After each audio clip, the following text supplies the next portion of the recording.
The public relations industry, the advertising industry, which is dedicated to creating consumers, it's a phenomenon that developed in the freest countries, in Britain and the United States.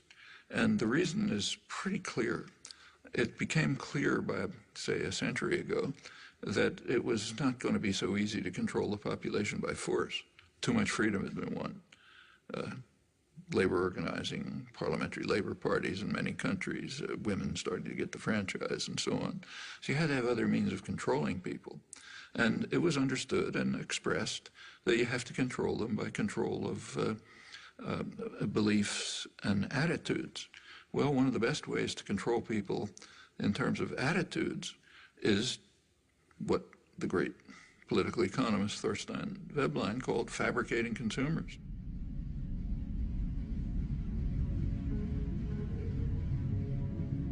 If you can fabricate wants, make obtaining things that are just about within your reach the essence of life, they're going to be trapped into becoming consumers.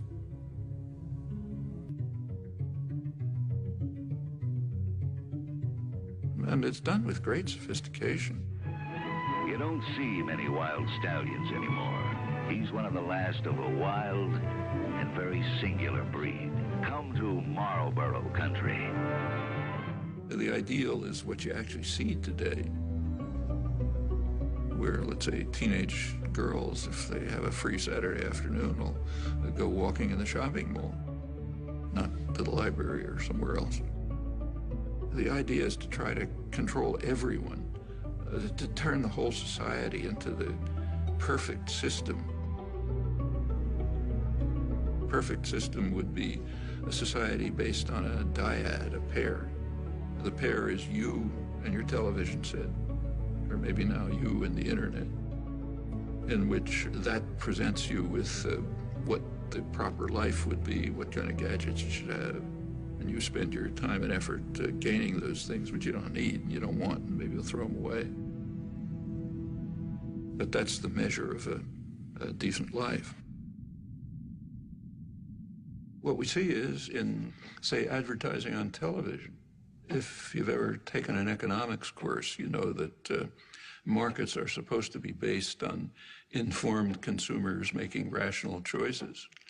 Well, if we had a system like that, a market system, then a television ad would consist of, say, General Motors putting up information saying, here's what we have for sale. That's not what an ad for a car is.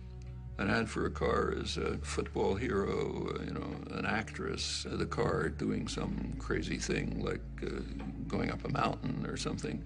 The point is to create uninformed consumers who will make irrational choices. That's what advertising is all about. And when the same institutions, PR system, runs elections, they do it the same way.